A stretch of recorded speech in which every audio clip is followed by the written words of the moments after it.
That's not a comic book. Now that's a comic book. Hi everyone, welcome to another episode of Trade Talk. We're continuing the Grant Morrison Justice League run by talking about Justice League of America, Strength in Numbers. Now the interesting thing about this volume is it is multiple story arcs that don't really have much of anything or anything at all, honestly, to do with each other. And it has got multiple writers on it. We got Grant Morrison, Mark Waid, and Christopher Priest doing stories here. So the first story we have is by Christopher Priest, and it's about the Justice League starting back up again. Because the end of last volume, Superman, Batman, and John Jones, I believe, I think that's who it was, decide to end the Justice League. And we don't really get much of an explanation as to why. So this first story is Christopher Priest explaining why. And it was mostly because they decided they need to be much more organized and meticulous because too much had gone wrong. So, like, they're also recruiting people, and Guy Gardner, back when he was Guy Gardner Warrior. Oh, fuck the 90s. Someone tried to argue with me the other day that the 90s were, or it was a couple months ago, that the 90s comics were better than the 2000s comics. And there's definitely an argument to be made, but at the same time, you got shit like Electric Superman and Guy Gardner Warrior, and get the fuck out. Oh, man. So anyway, they're working on getting the Justice League back together and having more recruits. Zuriel from Volume 2 is now making a return here. He gets kicked out of a church by a nun for arguing with her about whether or not, or arguing with her that God is not male nor female, but genderless. And that apparently pissed the nun off enough that she kicked an angel out of a church. I like what Priest has kind of set up here, and I think Morrison takes off with it, or maybe it's Waid in this. That Aquaman and Zuriel are kind of like a duo. That's fun. I like that idea. And we get more of that. I'll tell you about that as it goes. But anyway, so they are bringing the Justice League back together, and it is restored by the end of the issue. Yeah, that's pretty much all Christopher Priest writes. Then there's the first Morrison arc in this volume, Prometheus, and this is, I believe, a completely original character Grant Morrison created for Justice League. And so we get his origin in this first issue, where his parents were like hippies that committed crimes and kind of like a Bonnie and Clyde thing, and they died in a shootout with police when he was a kid in the car. And he survived, and that made him hate justice. And so he kind of dedicated his whole life to, bringing down justice. So he's, in a lot of ways, he's kind of like a reverse Batman, in a really threatening and genuinely intriguing way. So it's pretty cool to read. He does the whole go study in the mountains with the monks thing, but he finds like evil monks. So that's the thing. He uses mysticism to discover a key to a dimension. Zuriel later calls it Limbo. I'm beginning to think that Morrison's connecting. I should go grab my multiversity to see what the Phantom Zone is, and if he connects it to Limbo and a bunch of other stuff. Because I believe that's what he's... Negative space and all this stuff, because I believe that's what he's doing. So Zuriel, or not Zuriel, Prometheus, when he gets back to the States, he's on a mission to destroy justice, and he sees a poster of the Justice League. And so that's who he decides will be his first target. So he's got this whole plan to take out a guy who is going to get a ceremonial press ticket invite to the Justice League Watchtower that's now been reopened, and the press is getting to go there because, of course, Prometheus is going in this guy's place. Anyway. So then I like this little moment as the story continues, and Lois Lane and Clark Kent are invited to join the Justice League at the Watchtower and see what the new deal is. So John Jones takes the form of Clark Kent so that Superman and Clark Kent can be seen together by multiple reporters. I quite like that. That's pretty good. I like this moment as like Lois talks about how she can't stand to watch shape-shifting, and so Jean says, "You can turn around now, Miss Lane. I'm decent. Call me Lois, huh? People are gonna think our marriage is in ruins." It's pretty cute. So anyway, Superman shows the press around the Watchtower. Prometheus sneaks off and starts his plan to take out individual members of the Justice League and set the Watchtower aflame. I will say I quite like the premise for Prometheus. He's kind of like a evil Batman with like a more of a tech-inspired fringe where he can like download information directly into his brain. I will say it's pretty dated. His way of installing information is to copy it to a little mini CD that he puts in his helmet, and it downloads the information into his brain. That's pretty humorously dated. I don't know. Like, I guess, to be honest, the idea of, like, him hooking a USB cord or something up to the computer is probably more acceptable to my modern sensibilities, but would look just as silly 20 years from now as this does now. But, I don't know, like, if his power is to absorb information, to be able to download it into his brain, that's cool. There's got to be a better way to visualize it that doesn't feel that immediately dated, right? It's silly, is all it comes down to. So anyway, he's got plans for how to take out individual members of the Justice League. So he's got like a compound that not only lights Jean Jones on fire, but disrupts his ability to shapeshift. He sets fire to the hydroponics bay, and he knows where that is, and this is interesting and pretty cool. Morrison, I think, has a thing for mapping stuff out.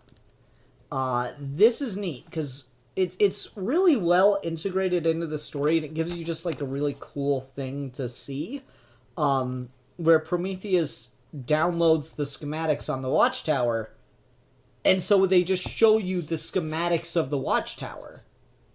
That's pretty cool. I like that. You just get like this little, map of the Watchtower with the little numbers, and you can see what everything is. That's pretty neat.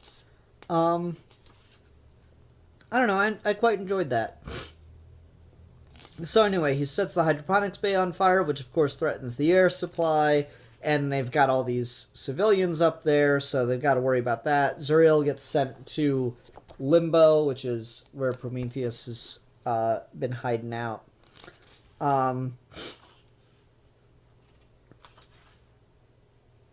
Huntress gets hypnotized. Morrison really likes using hypnosis in his Justice League run, I notice. Like, there's this line Prometheus has, "And as for you, haven't you been wondering why I've been using such a low, flat tone of voice? why my helmet lights have been flickering at a rate of 10 cycles per second?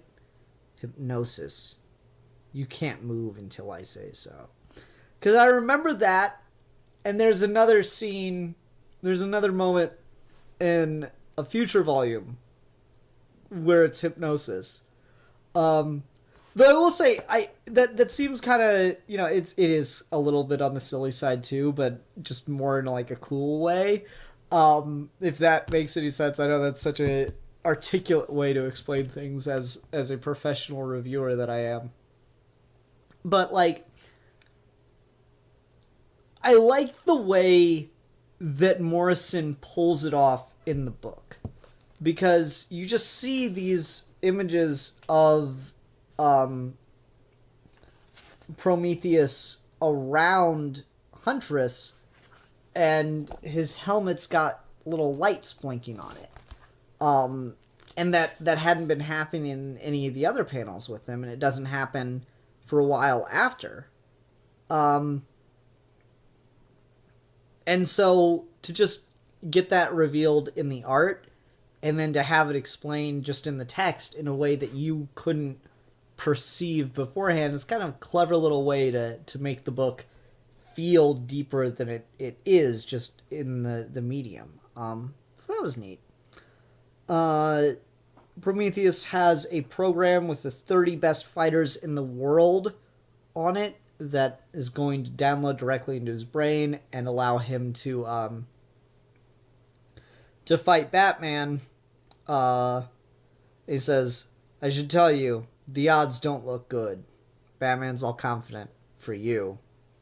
You think so? You think you're unbeatable? Maybe I should tell you something else. One of those 30 on my disc, Batman, is you. So that's, I don't know, that's a pretty kick-ass moment. I like shit like that. That's pretty cool. Green Lantern notices he can't concentrate because of some kind of mental fuzz that Prometheus is spreading in the air. Able to take out Batman. This is an intimidating ass image. I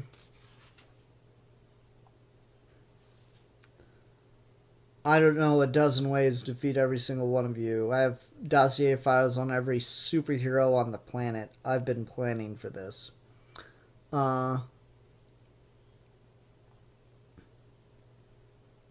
Anyway. What's all this did you say about my speed and bombs and stuff from the Flash? So, Green Lantern's got some kind of neural shaft. It doesn't work on Flash's high-frequency brain, but it interferes with your brain electricity. It's like giving your thoughts the flu. So Kyle can't concentrate to will the ring, which I really like. And Flash can't run to beat this guy because Prometheus has claimed that he's put motion sensor bombs all over the space station. So if they explode, there's not only the chance that they directly kill people, but it creates a breach and everyone dies. So clever. And then Prometheus shows up in front of Superman and says, the only way I'm going to let all these people live is if you kill yourself, Superman. So don't waste my time and just do it. But then Steel and Plastic Man are able to turn the tables on Prometheus and start to save the day. Aquaman stops the fires that Prometheus started up. And surprise, surprise, one of the reporters the whole time had been Catwoman.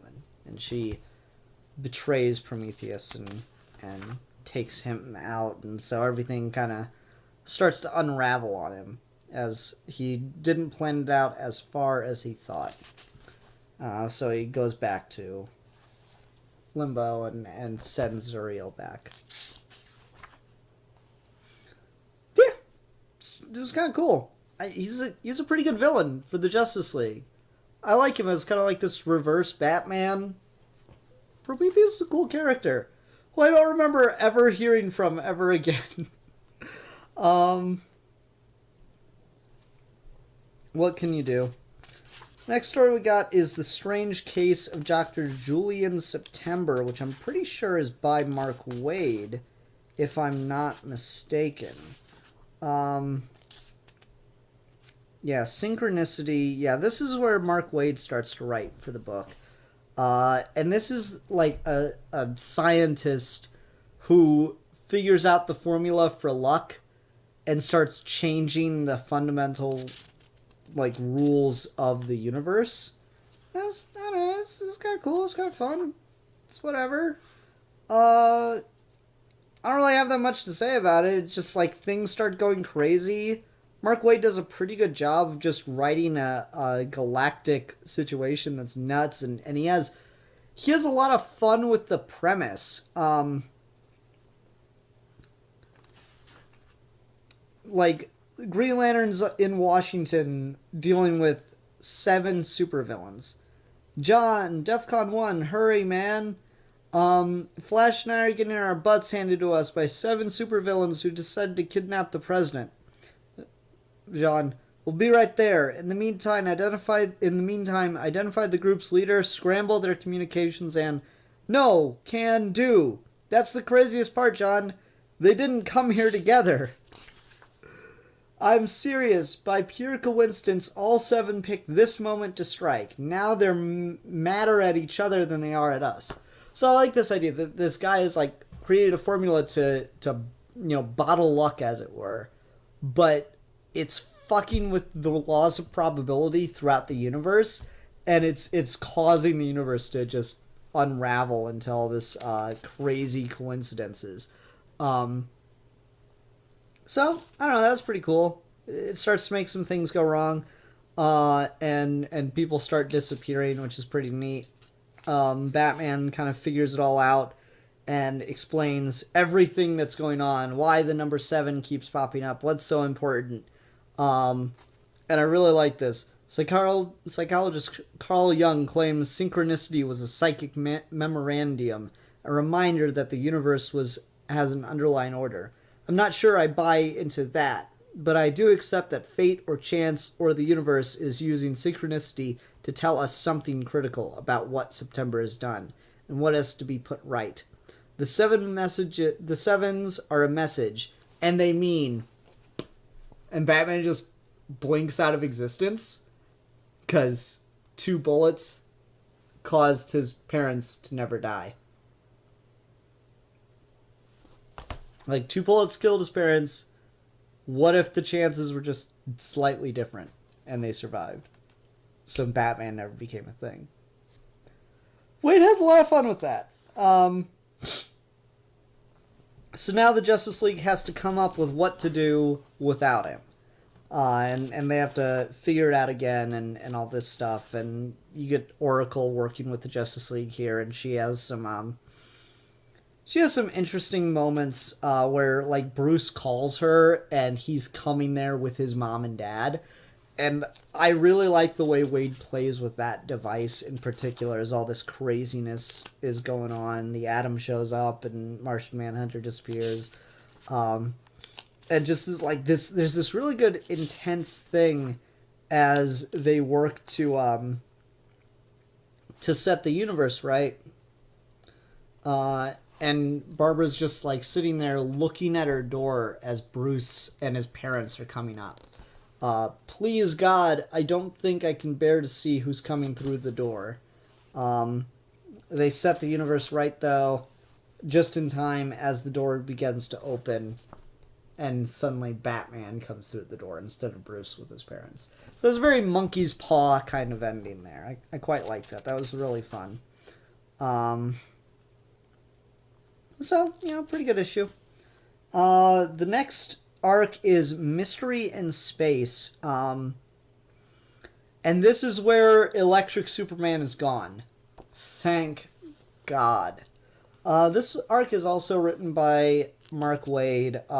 I do love the way that Waid introduces classic Superman again, where Orion's in the Justice League trophy room, and he accidentally sets off a missile that's about to breach, but then Superman comes in and stops it. So yay, classic Superman back to save the day. Thank God. Electric Superman is a lot of things. Most of them ugly. Man. I could write a paper on how bad Electric Superman is. And like, it's...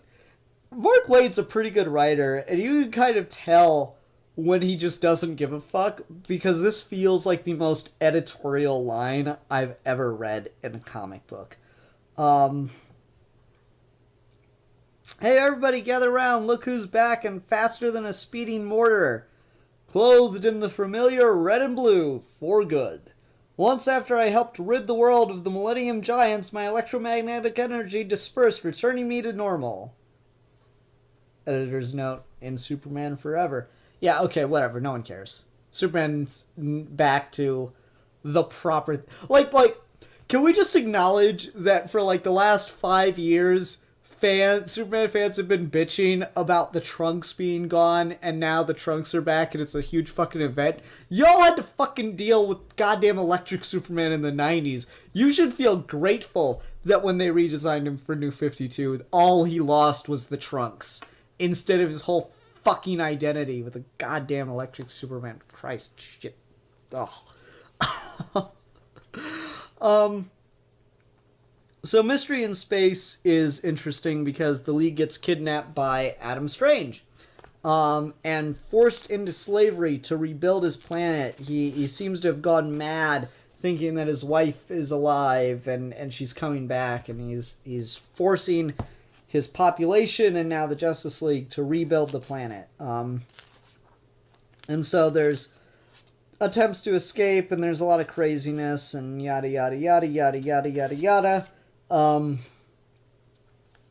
Flash at one point comes up with a plan to lend his speed to Superman, Wonder Woman, and Martian Manhunter so they can all go take out Adam Strange before he can get assistance.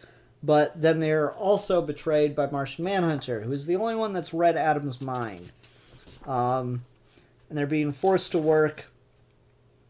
But then Steel, who's now on the League, comes up with a plan and uses the Mother Box to shield his thoughts and start a revolution. Anyway, so yeah, they're able to free the Justice League and defeat Adam Strange, but then Jean says, you ruined the whole plan. I know it was wrong to keep you in slavery, but Adam, we might as well tell them now while there's still something we can do. And so Adam goes through the whole thing of like he was just rebuilding his planet as a ruse to create a giant Zeta beam which teleports people. Zeta beam projector to get rid of this invading army that's coming. And so the Justice League has to help him save his wife from the army and in time for the Zeta beam to send them away. Which is... I like this moment because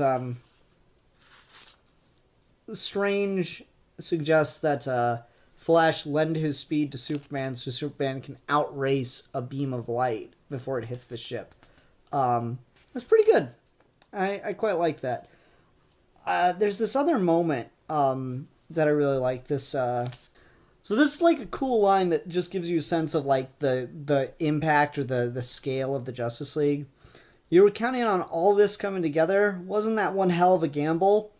If I'd contacted the 7 soldiers of victory, it would have been a gamble. I brought the Justice League. That's a plan. Oh, it's such a good line. It was worth the look. For those watching this after the fact, I just spent like 3 minutes looking for that fucking line. But you got the edited version, so kudos for you for watching the edited version of this. But yeah, like that's just a really cool moment. So Adam Strange's plan works out. His wife and child are brought home, but he unfortunately gets teleported back to Earth with the Justice League. So overall, Mark Waid, pretty good Justice League writer too. He definitely gets a sense of it, and even though I plan to just review Morrison's run, I do have the first volume of Waid's, and I'm gonna have to take another look at Tower of Babel by the time I get done with Morrison stuff. So then the final arc in this is Conqueror.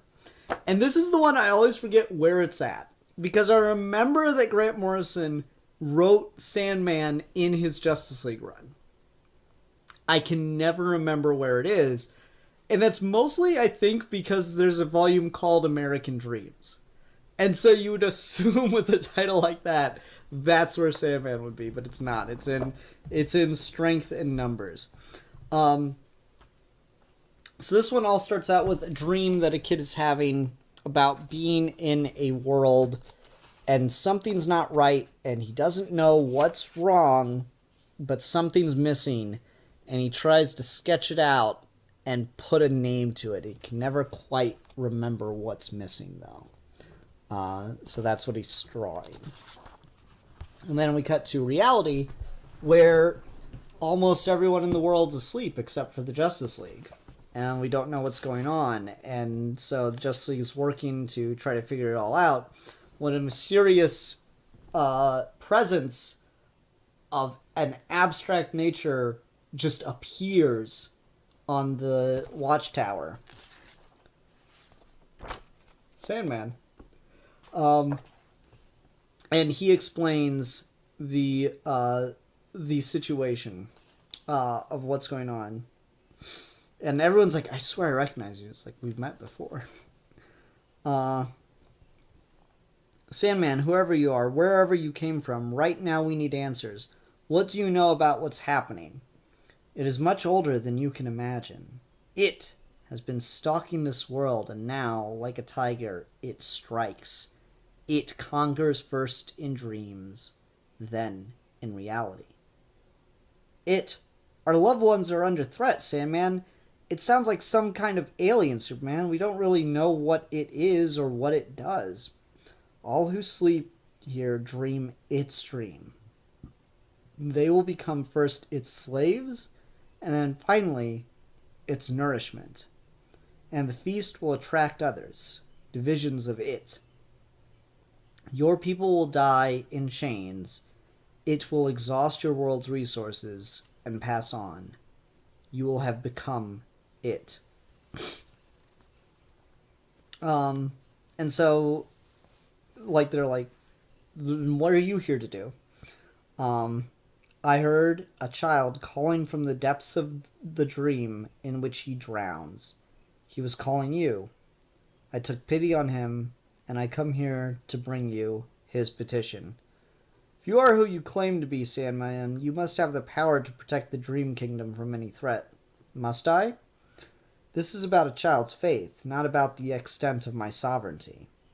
He clings to the belief that you will come to his rescue, even though he can barely remember what you are.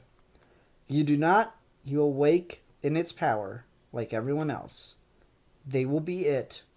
You will succumb in the end to it.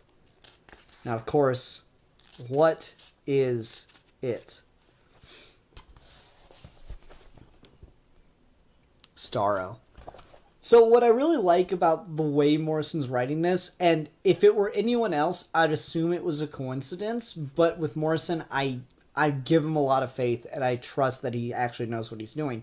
Because in Sandman, there's a whole story, the cat story, where the cat gathers the other cats and tells the cats a story about how the world used to be this way, where cats were large and the dominant species, and they chased humans and ate them as prey, and they ruled the earth. But then one night, all of humanity dreamed the same dream, and suddenly everything changed, and it made humans the rulers. So this cat tells this story because it understands the power of dreams, and it wants to inspire all the now, powerless house cats to dream of the way things used to be and change it all back. And that's the same method that was used in Sandman Overture to change the rules of the universe through dream. And that's really profound and interesting idea. And it's kind of what's happening here. Starro attacks first in dreams. it makes everyone on a planet dream its dream, that they live under its subjugation. The first issue opens with this narration of what the kid is thinking about. Michael Haney's got something on his mind. He even forgot the words of the oath in class today. I pledge allegiance to the conqueror, and said something different. It's not just because he got in trouble. He knows something's not right with the world. So he's like, it's right on the edge of making its dream into the people's reality. They were all going to wake and be a part of it, conquered by it, because they were conquered by it in their dreams. I love that connection. That is so cool. So Sandman takes Superman, Wonder Woman, and Green Lantern to its dream, so that they can save the child. And I don't know, Green Lantern gets kind of a cool moment, but it doesn't really amount to all that much, at least in my opinion. Where Sandman tells him, your wishing ring may prove the most effective weapon here, Green Lantern. Yes, that's so cool. Of course it would, because it's a dream. You can do anything. That's pretty neat. And then there's like this moment where Morpheus tells him that he's going to surpass Hal Jordan, because you know something that he could never learn. Yeah, Hal Jordan was the best. Everybody knows that. Everybody keeps telling me that no matter what I do. I met him. The guy was a star. What could I possibly know that he didn't? Fear. You will surpass him. It's a really cool moment. It doesn't really amount to much in this, but it's still cool as shit. So anyways, there's this kid, though, that's just hanging on to the Justice League in the back of his head. He knows something isn't right with the world, and he just needs the name. Michael Haney has a name on the tip of his tongue. Every time he looks at his drawing, the name floats up so close to the surface he can almost taste it. It knows everything. It sees everything. And then Sandman appears. It is not absolute ruler of this country, Michael. Something like a ghost is standing in Michael Haney's room. And it's telling him something he's known all his life. Believe and you'll be saved. I love this so much. I love like the Superman symbol wasn't quite right. It was just floating right on the edge of right. And Daniel shows up and finishes the drawing. But it's just his imagination. Everybody has always said he has a vivid imagination. Everybody knows he's a weird kid. It knows. And so, like, they're approaching him, Starro in the dream, approaching him, trying to take him over, make him forget, make him dream its dream. Nobody's coming, Michael. There's nobody here but it. Forever and ever. Superman! And Superman from across the dreaming there. They're losing their powers in the dreaming. It knows that they're there. We have no powers. There are millions of them, and there's a child in there who needs us to save the world. Let's go. If that is not the most Superman-ass epic moment, I don't know what is. It's so good, y'all. So good. Oh, I love it so much. Meanwhile, IRL, there's a giant Starro attached itself to the Earth. And so Aquaman, Flash, and Martian Manhunter are trying to deal with that, as well as Batman. And that's all fine and okay, but the dreaming, the Sandman stuff is what really does it for me here. So anyway, they rush there to go save the day. And like try to help him and save him and everything. And they're getting mauled by all the Starro infected. And Superman gets face hugged. Not far away, grotesque and human shouting dies away, and for a moment, all seems lost. Superman's been attacked. And then he remembers everything. Superman! Superman! Saves the day. Blasts it off his face and saves the kid. Faster than a speeding bullet. I've got you, son. Oh, it's too good. It's just too good. It's the definition of too good. Who's the artist on this? Because this does not look like Howard Porter anymore. Because it looks really good. And that's like a real dig at Howard Porter. And I know. And I shouldn't be a dick. It's Howard Porter. Yanick Paquette does some of the art in this volume. And I'm just trying to place which arc he worked on. Because I swear the art in The Conqueror is just too good for this. Like, I know that's kind of harsh, but seriously, it's too good. Maybe he's the one that did the Dr. September crazy reality warping story. No, Howard Porter as well. Huh. Prometheus? What the fuck did Yanick Paquette do? Arnie Jorgensen. Did he do the Christopher Priest intro issue? I'm so confused.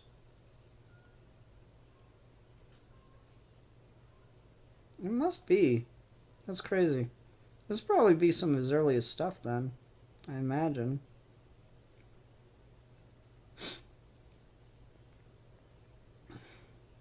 Yeah, Yanick Paquette did the Christopher Priest thing. Okay.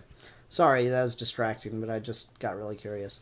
But yeah, you start to get some really, really cool images in here. Howard Porter, his art stops looking so 90s-ish when he does stuff like that with Orion. Oh, by the way, Orion and Barta joined the team. It doesn't really make much of a difference. It just doesn't.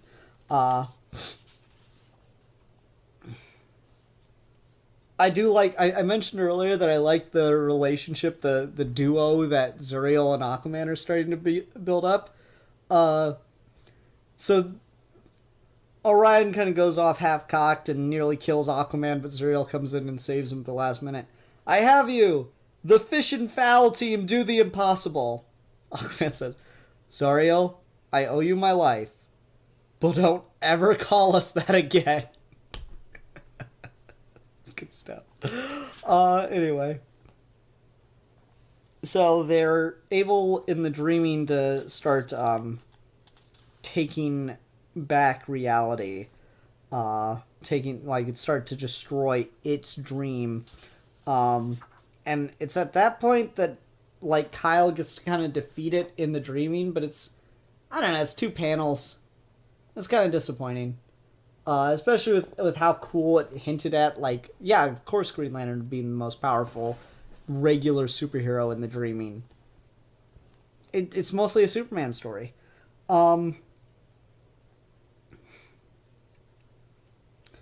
It tries to run, it tries to hide, but the dream is everywhere. As Daniel Sandman comes in and knocks it out with some sand. I love it. It's cool. Epilogue, the dreaming. Somewhere it struggles to move, to divide. It is aware, it knows. And what it knows is fear.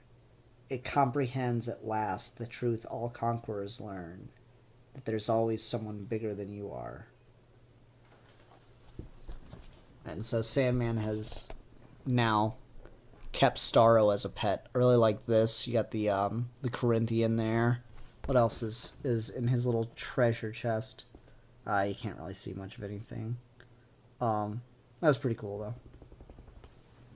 So, I really like this volume. You get a lot of stories in here. A lot of really great just 2-issue arcs that are really fun. So Strength in Numbers is another great volume in this just fantastic run. Mark Waid really starts flexing some muscle. The Christopher Priest issue, I don't know, it'd be skippable if not for the Prometheus story. But the Prometheus story is there. It's kind of just like a prologue as to why the media is being brought on to the Justice League Watchtower. That's all, really. That's all you need it for.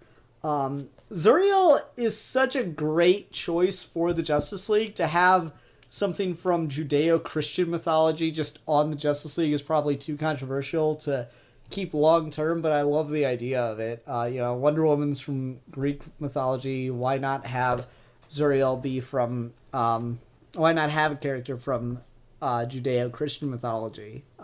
Because angels are friggin' ridiculous